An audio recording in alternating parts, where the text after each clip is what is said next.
Assalamualaikum warahmatullahi wabarakatuh. Perkenalkan, nama saya Muhammad Abi Azhar dengan NIM 2023051014. Di sini saya dari kelompok 8 dan di sini saya bersama kelompok saya akan membahas mengenai gerakan Islam transnasional, yaitu Gulen Movement. Oke, sekarang masuk ke pembahasan pertama, yaitu ada sejarah dan latar belakang dari gerakan Gulen Movement itu sendiri. Gulen Movement, atau yang lebih dikenal di kalangan internal pengikutnya sebagai Hizmet, Hizmet itu sebuah kata Turki yang berarti pelayanan, yang mana merupakan salah satu gerakan Islam transnasional terbesar yang lahir dari dunia muslim modern, yang mana gerakan ini juga hadir di sekitar 120 negara di 5 benua berbeda dengan aset global yang diperkirakan mencapai puluhan miliar dolar Amerika. Nah, kemunculan gerakan Gulen Movement ini itu tidak bisa dilepaskan juga dari konteks sosial politik negara Turki yang selama beberapa dekade itu berada di bawah tekanan sistem sekularisme Kemalis. Sistem tersebut itu adalah sebuah sistem yang secara agresif membatasi ekspresi keagamaan di ruang publik dan juga meminggirkan komunitas muslim dari kehidupan nasional yang lebih luas. Secara intelektual, gerakan Gulen Movement ini berakar pada pemikiran Said Nursi pada tahun 1877 hingga 1960, yang mana ia adalah seorang ulama Kurdi Turki yang mengembangkan prinsip Muspet Hareket, yang mana arti dari prinsip tersebut itu adalah yakni tindakan positif yang non-politis dan non-kekerasan dalam memperjuangkan nilai-nilai Islam. Kemudian setelah Nursi atau Said Nursi itu wafat, muncullah gerakan Nurcu yang ia dirikan mengalami fragmentasi. Nah, dari situlah Gulen Movement ini berkembang sebagai penerus neo-Nurcu yang paling berpengaruh secara global. Oke, sekarang kita masuk ke figur pendiri dari gerakan Gulen Movement. Figur pendiri dari gerakan tersebut ialah Fethullah Gulen. Fethullah Gulen lahir pada tahun 1938 di desa Korucuk, Erzurum, Turki, yang mana masa kecilnya itu sangat diwarnai oleh lingkungan Islam Sunni yang konservatif, dan sejak usia muda ia tuh telah terpapar pemikiran Said Nursi yang tadi telah dimention itu melalui karya monumentalnya, yaitu Risale-i Nur. Meski tidak pernah bertemu langsung dengan Said Nursi, si Fethullah Gulen ini, tetapi Fethullah Gulen itu menjadikan karya tersebut sebagai sumber pengaruh spiritual dan intelektual terpenting dalam hidupnya gitu. Fethullah Gulen kemudian berkembang menjadi seorang imam, penceramah, guru, dan penulis yang berpengaruh luas. Gaya berceramahnya yang sangat emosional, termasuk kebiasaannya menangis saat berkhotbah gitu. Kemudian Fethullah Gulen ini juga dikagumi para pengikutnya sebagai cerminan ketulusan dan kedalaman spiritual yang otentik. Pada tahun 1999, Fethullah Gulen itu meninggalkan Turki menuju Amerika Serikat dengan alasan kondisi kesehatannya. Meskipun perpindahan ini juga berkaitan erat dengan meningkatnya tekanan otoritas Turki, yang mana otoritas Turki itu menuduh Fethullah Gulen ini terlibat dalam aktivitas anti-sekuler. Dari kediamannya di Pennsylvania, ia terus memberikan bimbingan spiritual kepada jutaan pengikutnya di seluruh dunia hingga wafat pada 20 Oktober 2024 di usianya yang ke-83 tahun. Yang mana hal itu menandai berakhirnya era kepemimpinan karismatik yang berlangsung lebih dari 6 dekade tersebut. Oke, sekarang masuk ke ideologi gerakan yang akan membahas masalah yang dihadapi umat Islam yang menjadi titik di mana Gulen Movement itu muncul dan juga solusi yang ditawarkan oleh Gulen Movement itu sendiri. Gulen Movement membangun seluruh agenda ideologisnya dari identifikasi atas 3 masalah mendasar yang dihadapi umat Islam di era modern. Yang pertama itu ada dikotomi tajam antara agama dan ilmu pengetahuan, yang mana itu tuh dipaksakan oleh sekularisme radikal. Gulen bergulat dengan tugas memisahkan sains modern dari asosiasi positif dan ateisnya agar ilmu pengetahuan menjadi bidang yang sah bagi umat muslim untuk terlibat di dalamnya. Kemudian yang kedua itu ada maraknya interpretasi Islam yang ekstremis dan politis. Hal tersebut dipandang itu menjadikan hal yang merusak citra Islam di mata dunia. Bagi Gulen, mereduksi Islam menjadi ideologi politik itu adalah suatu ketidakadilan besar terhadap agama itu sendiri. Yang ketiga itu ada dualisme sistem pendidikan yang menciptakan kesenjangan budaya antara orientasi tradisional dan orientasi barat modern. Yang hal itu mau menyebabkan sebuah krisis peradaban yang nyata bagi dunia Islam. Nah, dari ketiga permasalahan yang telah disebutkan tadi, Gulen Movement ini muncul sebagai solusi atau membawa solusi bagaimana Gulen ini menawarkan rekonsiliasi antara Islam dan modernitas, yang mana ia berargumen bahwa agama dan ilmu pengetahuan sepenuhnya kompatibel dengan alam semesta. Maksud dari alam semesta itu sendiri adalah yang mana wahyu tidak tertulis dari Tuhan, sehingga menjalankan sains sejatinya adalah sebuah ibadah. Ia juga mereinterpretasi konsep tauhid secara relasional. Keesaan Tuhan bukan hanya doktrin metafisika, tetapi kerangka etis yang menghubungkan spiritualitas dengan tanggung jawab sosial.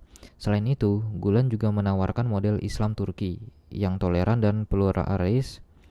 Selain itu, Gulen juga menawarkan model Islam Turki yang toleran dan pluralis sebagai alternatif terhadap Islam radikal, dengan meyakinkan bahwa tradisi Islam Anatolia tidak bertentangan dengan modernitas sama sekali. Nah, sekarang masuk ke strategi dan program Gulen Movement itu sendiri. Nah, jadi Gulen Movement ini mempunyai beberapa strategi dan program yang dibuat untuk mewujudkan visinya, dan juga Gulen Movement ini menerapkan sejumlah strategi yang saling mendukung gitu. Yang pertama itu adalah strategi mengenai pendidikan gitu ya. Nah, pendidikan bagi Gulen itu bukan sekedar kegiatan profesional, melainkan kewajiban religius dan instrumen transformasi sosial yang paling efektif. Ia menyerukan agar pengikut Gulen Movement itu untuk membangun sekolah, bukan malah membangun masjid gitu ya. Karena hal itu bermula dari asrama mahasiswa di wilayah Aegea pada dekade 1970-an. Gerakan ini akhirnya memiliki lebih dari 1000 sekolah di 100 negara dalam 5 benua gitu. Nah, ciri khas sekolah-sekolah Gulen ini adalah penekanan kuat pada sains dan matematika dengan nilai-nilai Islam yang ditanamkan bukan melalui pelajaran agama formal, melainkan melalui keteladanan perilaku para guru. Nah, strategi kedua itu adalah mobilisasi sumber daya. Seluruh pendanaan gerakan Gulen Movement ini bersumber dari donasi sukarela melalui prinsip himmet, yang mana prinsip himmet ini adalah sebuah reinterpretasi dari praktik zakat Islam. Dukungan finansial yang signifikan datang dari kelompok Anatolian Tigers, yakni para pengusaha religius yang secara sukarela mendedikasikan sebagian kekayaan mereka untuk proyek-proyek pendidikan gerakan ini gitu. Strategi ketiga adalah pembangunan jaringan sosial. Gerakan ini membangun komunitas yang terstruktur namun sengaja tidak dibuat formal gitu, karena mekanisme sohbet itu percakapan religius dalam kelompok kecil menjadi instrumen utama pembinaan anggota sekaligus membangun kepercayaan sosial yang kemudian memfasilitasi jaringan ekonomi di antara para anggotanya gitu. Kemudian ada strategi keempat adalah dialog antar agama dan diplomasi sipil. Nah, toleransi dalam gerakan Hizmet bukan sikap pasif, melainkan komitmen aktif membangun ruang perjumpaan yang damai. Sekolah-sekolah afiliasi Hizmet di berbagai wilayah konflik, termasuk di Nigeria dan Afrika Timur, berhasil berfungsi sebagai pulau-pulau perdamaian lintas agama dan etnis. Dan strategi yang terakhir yaitu ada strategi bagaimana adaptasi pasca tahun 2016 gitu ya. Setelah pemerintah Erdogan menetapkan gerakan ini sebagai organisasi teroris pasca kudeta tahun 2016, lebih dari 130.000 pegawai negeri dipecat dan ribuan anggota terpaksa mengungsi keluar Turki. Dalam fase diaspora ini, komunitas Gulen Movement ini membangun kembali sekolah, pusat dialog, dan asosiasi sosial di negara-negara tuan rumah mereka. Banyak anggota Gulen Movement memaknai pengasingan ini sebagai hijrah, yang mana migrasi sakral yang mereka yakini bukan sebagai kekalahan, melainkan sebagai kesempatan ilahi untuk menyebarkan visi mereka ke cakrawala yang lebih luas gitu. Saya Muhammad Rofal Hamka Nasution. Di sini saya akan menjelaskan capaian dan kontribusi Gulen Movement terhadap problem umat. Yang pertama ada model alternatif keislaman. Model alternatif keislaman ini adalah kontribusi paling fundamental Gulen Movement yang menghadirkan model keislaman alternatif di luar dua kutub yang selama ini mendominasi wacana dunia muslim modern. Otoritarianisme sekuler yang menyingkirkan agama dari ruang publik dan Islamisme politik yang menuntut negara syariah atau bahkan konfrontasi bersenjata. Gulen Movement atau Hizmet menunjukkan bahwa keislaman bisa berjalan seiring dengan sains modern, ekonomi pasar bebas, dan sistem demokrasi tanpa harus menanggalkan identitas religius. Pendekatan ini sempat dipuji luas oleh akademisi dan pembuat kebijakan barat pasca peristiwa 9/11 sebagai contoh konkret Islam moderat yang bisa menjadi mitra dialog. Bahkan sempat membawa Gulen dinobatkan sebagai intelektual publik paling berpengaruh di dunia dalam jejak pendapat daring Foreign Policy atau Prospek tahun 2008. Keterlibatannya dalam dialog antaragama termasuk pertemuan langsung dengan Paus Yohanes Paulus II pada tahun 1998 memperkuat citra ini sebagai jembatan antara dunia Islam dan Barat. Yang kedua, akses pendidikan massal. Jaringan sekolah dan lembaga pendidikan gerakan ini yang pada masa puncaknya tersebar di lebih dari 100 negara memberi akses pendidikan sains berkualitas tinggi kepada jutaan anak dari keluarga kurang mampu, sebagian besar gratis atau bersubsidi penuh.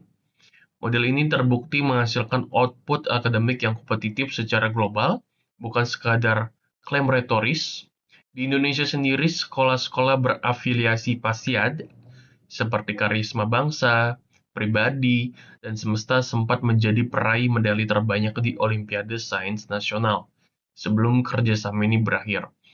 Capaian ini menunjukkan bahwa investasi jangka panjang pada pendidikan, alih-alih aktivisme politik jangka pendek, mampu menghasilkan mobilitas sosial nyata bagi kelompok yang sebelumnya tidak punya akses ke pendidikan unggulan. Yang ketiga, ada respon kemanusiaan.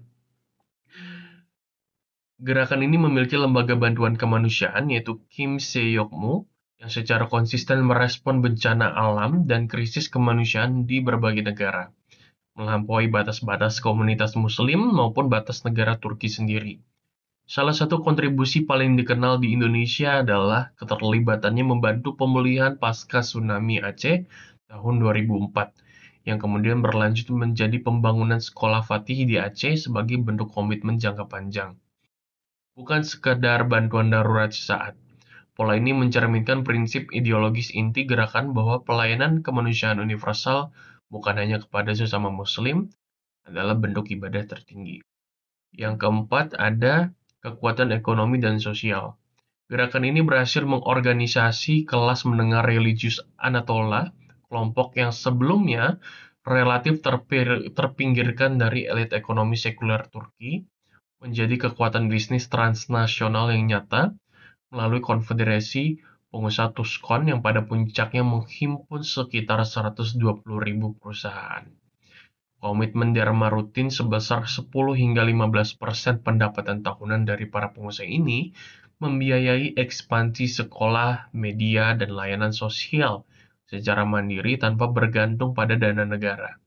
Pada sekitar tahun 2012, kekuatan ekonomi gabungan sekolah, Bank Syariah, Bank Asya, media, dan jejaring korporasinya ditaksir mencapai 15 hingga 25 miliar dolar AS, menjadikannya salah satu contoh paling sukses mobilisasi modal sosial berbasis agama menjadi kapital ekonomi real di dunia muslim modern. Yang kelima adalah pengaruh politik. Pada periode 2002 dan hingga 2011, dukungan logistik, basis suara, dan jaringan birokrasi simpatisan gerakan ini berkontribusi nyata pada konsolidasi kekuasaan awal Partai AKP pimpinan Erdogan, yang saat itu juga berusaha membongkar dominasi elit militer sekuler lama. Media gerakan seperti Zaman, dan Samanyolu TV turut membentuk opini publik yang mendukung reformasi demokratisasi awal AKP, termasuk pembatasan peran politik militer Turki. Namun kontribusi ini sekaligus menjadi pedang bermata dua. Kekuatan politik yang sama yang membantu mengonsolidasikan AKP kelak berubah menjadi ancaman di mata sekutu lamanya sendiri, berujung pada perpecahan terbuka pasca 2013 dan penghancuran total basis kekuatan gerakan ini di Turki pasca 2016. Baik, saya akan melanjutkan penjelasan catatan kritis terhadap Gulen Movement ini. Yang pertama adalah kesenjangan atau kontradiksi antara citra publik dan struktur internal. Gerakan ini secara resmi selalu menggambarkan dirinya sebagai jejaring relawan yang cair, tanpa keanggotaan formal, dan tanpa rantai komando dari atas hingga ke bawah. Sekadar inspirasi yang lahir dari ajaran Gulen, bukan organisasi terstruktur. Namun, gambaran ini berhadapan langsung dengan temuan berbeda dari kesaksian mantan anggota, kajian akademik, dan pengadilan Turki. Sejumlah dokumen hukum Turki bahkan menggambarkan struktur 7 tingkatan yang sangat ketat, di mana level-level tertinggi memerlukan kerahasiaan ekstrim dan hanya bisa dicapai melalui jalur tertentu, hingga tingkat kepemimpinan elit yang terhubung langsung dan ditunjuk oleh Gulen sendiri. Akademisi seperti Joshua Hendrick dalam kajiannya pada tahun 2013 bahkan berargumen bahwa ambiguitas soal struktur ini bukan kebetulan, melainkan strategi perlindungan organisasi di tengah tekanan politik yang terus berubah-ubah. Pendanaan internal yang tidak sepenuhnya transparan, mengandalkan dharma pribadi yang tidak melalui audit publik standar, semakin memperkuat curigaan bahwa praktik di lapangan jauh lebih hierarkis dan tertutup dibandingkan narasi resmi yang dipublikasikan keluar. Yang kedua, tuduhan negara dalam negara dan krisis kepercayaan dengan Erdogan. Tuduhan paling serius terhadap gerakan ini adalah dugaan penyusupan sistematis simpatisan ke posisi strategis kepolisian, kehakiman, dan birokrasi negara selama puluhan tahun, yang oleh Erdogan disebut sebagai pembentukan negara paralel. Ketegangan ini sebenarnya sudah meledak jauh sebelum kudeta 2016, yakni pada Februari 2012. Ketika jaksa-jaksa yang dituding berafiliasi dengan gerakan ini berupaya memanggil dan menginterogasi Hakan Fidan, yaitu kepala intelijen Turki yang sangat dipercaya oleh Erdogan, sebuah langkah yang dibaca sebagai serangan langsung ke lingkaran kekuasaan inti. Gulen sendiri secara konsisten membantah keterlibatan dalam segala bentuk upaya menggulingkan pemerintah dan justru menyerukan investigasi internasional yang independen untuk membuktikan tuduhan terhadapnya. Namun terlepas dari benar atau tidaknya tuduhan kudeta secara spesifik, fakta bahwa simpatisan gerakan ini memang didorong secara sistematis untuk masuk ke jabatan-jabatan strategis aparatur negara tetap menyisakan pertanyaan sah tentang akuntabilitas demokratis sebuah gerakan keagamaan yang menanam pengaruh secara diam-diam di dalam institusi negara, terlepas dari motif politik pihak yang menuduhnya. Lalu yang ketiga, yaitu kritik ideologis dari dua arah berlawanan. Posisi ideologis Gulen Movement yang berusaha berada di tengah, taat pada negara sekuler namun tetap religius, terbuka pada barat namun mengklaim representasi Islam otentik, justru membuatnya dikritik dari dua arah yang saling bertolak belakang. Sebagian kalangan Islam konservatif menilai sikap ini sebagai bentuk kompromi yang terlalu akomodatif terhadap struktur sekuler, kapitalisme global, dan kepentingan geopolitik Barat, sehingga mengorbankan ketegasan identitas Islam demi pragmatisme dan akses kekuasaan. Di sisi berlawanan, kalangan sekularis dan nasionalis Turki justru mencurigai akomodasi yang sama ini sebagai taktik jangka panjang yang lebih berbahaya, yaitu mengislamkan negara secara perlahan dari dalam melalui infiltrasi diam-diam ke birokrasi, tanpa pernah melalui jalur politik terbuka yang bisa diawasi publik. Dua kecurigaan yang bertentangan ini alih-alih saling membatalkan justru sama-sama mencerminkan ketidakpercayaan mendalam terhadap ambiguitas posisi gerakan ini. Sebuah pola yang bahkan terbawa ke ranah akademik, di mana para peneliti sendiri terpecah soal apakah karya-karya tertentu tentang gerakan ini bersifat objektif atau bias ke salah satu arah. Lalu yang keempat ada kritik gender. Meski wacana resmi gerakan ini menekankan toleransi dan inklusi universal lintas agama dan budaya, penerapannya pada relasi gender di internal dinilai sejumlah kajian akademik tetap cukup konservatif. Perempuan dalam visi Gulen tentang generasi emas utamanya diposisikan sebagai pendidik dan pembentuk karakter generasi berikutnya di ranah domestik. Peran yang dimuliakan secara retoris namun tetap berbeda dari posisi dalam struktur kepemimpinan publik gerakan. Dalam praktis di lapangan, perempuan memang bisa memimpin lingkaran sohbet atau proyek sosial Ahmad di tingkat lokal sebagai abla. Abla. Tetapi tingkatan kepemimpinan senior dan elit organisasi secara historis tetap didominasi laki-laki. Kesenjangan antara retorik inklusif, universal, dan praktik peran gender yang masih tradisional ini menjadi salah satu titik kritik yang konsisten muncul dalam literatur akademik tentang gerakan ini, termasuk dari peneliti yang secara umum bersimpati pada capaian-capaian lain dari gerakan tersebut. Lalu yang terakhir adalah tuduhan keterlibatan kudeta pada tahun 2016,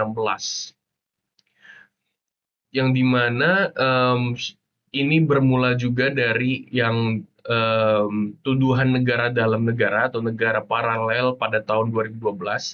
Itu juga menjadi salah satu faktor kecurigaan pada gerakan Gulen Movement.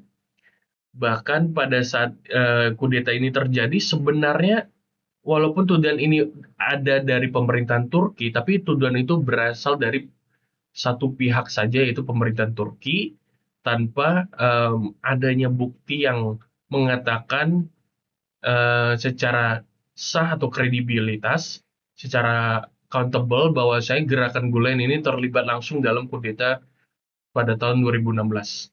Yang pada saat itu Gulen membantah gerakan bahwasanya Gulen Movement atau gerakan ini itu terlibat langsung dengan kudeta dan menuntut untuk investigasi secara independen dan transparan oleh pihak ketiga. Tetapi pemerintah Turki secara sepihak menolak permintaan tersebut dan langsung melakukan pembersihan pada gerakan ini yang menyebabkan sekitar 77.000 orang ditangkap, lebih dari 160.000 diberhentikan dari pekerjaan, dan sekitar 3 juta warga diperiksa, disertai penutupan lebih dari 1.000 sekolah swasta dan lebih dari 1.000 yayasan atau badan amal lewat dekret darurat. Bahkan tuduhan ini yang awalnya permasalahan internal menjadi permasalahan geopolitik menyebar. Karena ada beberapa sekolah yang sebelumnya itu dibangun oleh yayasan dari Gulen Movement yang terafiliasi dengan Gulen Movement, seperti sekolah Fatih yang ada di Aceh, ataupun sekolah yang ada di Jogja yang masih beroperasi hingga sekarang, itu dulu berafiliasi dengan salah satu yayasan Gulen Movement, walaupun dari sekolah yang ada di Indonesia mostly sudah menyatakan tidak terafiliasi dengan Gulen Movement. Kurang lebih itu saja tentang penjelasan tentang catatan kritis terhadap Gulen Movement. Sekian, terima kasih.